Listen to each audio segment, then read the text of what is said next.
আসসালামু আলাইকুম বন্ধুরা, কেমন আছেন? আশা করছি আল্লাহ তাআলার রহমতে আপনারা সবাই ভালো আছেন। এসএম অন দ্য ইউরোপ চ্যানেলে আপনাদেরকে স্বাগতম।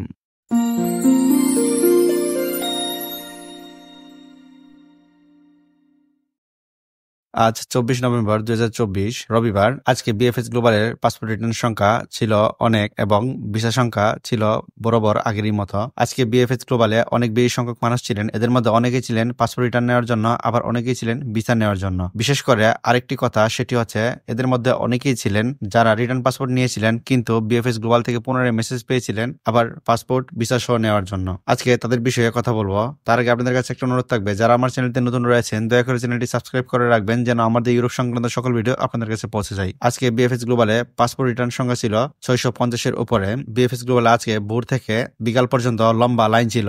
কারণ হচ্ছে বিএফএস গ্লোবালের আজকে হলো সাপ্তাহিক প্রথম দিন। আজকের দিনটি প্রচুর সংখ্যক মানুষ ভিড় করেছে তাদের পাসপোর্ট রিটার্ন নেওয়ার জন্য এবং ভিসা নেওয়ার জন্য। শুধু পাসপোর্ট রিটার্ন নেওয়ার জন্য তারা ভিড় করেনি, অনেকে ছিলেন যারা কিনা পাসপোর্ট রিটার্নের মেসেজ পাননি, তাদের পাসপোর্টের কি অবস্থা সেই খবর নেওয়ার জন্য এসেছিলেন এবং অনেকে এসেছেন ফ্যামিলি ভিসা অথবা স্টুডেন্ট ভিসার জন্য।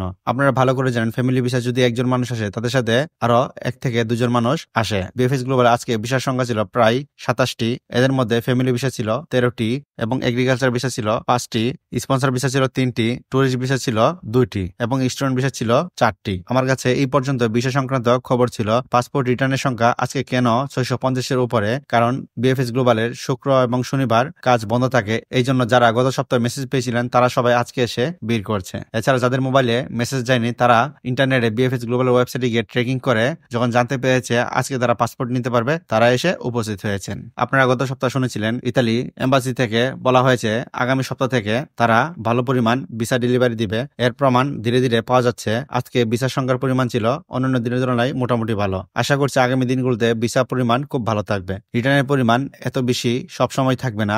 আগামীকাল থেকে সপ্তাহের শেষ দিন পর্যন্ত ভিসার পরিমাণ আনুমানিক 300 থেকে 400 এর ভিতরেই থেকে যাবে। শুধুমাত্র সাপ্তাহিক প্রথম দিনে রিটার্নের পরিমাণটা একটু বেশি থাকে। এভাবে ধীরে ধীরে ডিসেম্বরের ভিতরে তারা পাসপোর্ট রিটার্নের সংখ্যাটা মোটামুটি কমিয়ে আনবে। পরবর্তীতে তারা নুলাস্তা জমা দেওয়ার জন্য স্লট খুলে দিবে অথবা যারা নুলাস্তা জমা দেওয়ার জন্য ইমেল করেছিলেন তাদেরকে মেসেজের মাধ্যমে ডেকে আনবে। যারা যারা পাসপোর্ট রিটার্ন নিয়েছেন তারা হতাশ না হয়ে ধৈর্য ধরে অপেক্ষা করুন। যদি আপনাদের ডকুমেন্ট ঠিক থাকে আপনাদের মোবাইলও এসএস আসবে রেডি ফর কালেকশনের জন্য। তাহলে আপনারা পরবর্তীতে পাসপোর্টটি নিয়ে গিয়ে আপনাদের ভিসা সংগ্রহ করতে পারবেন। সবাই ভালো থাকবেন, সুস্থ থাকবেন। আসসালামু আলাইকুম।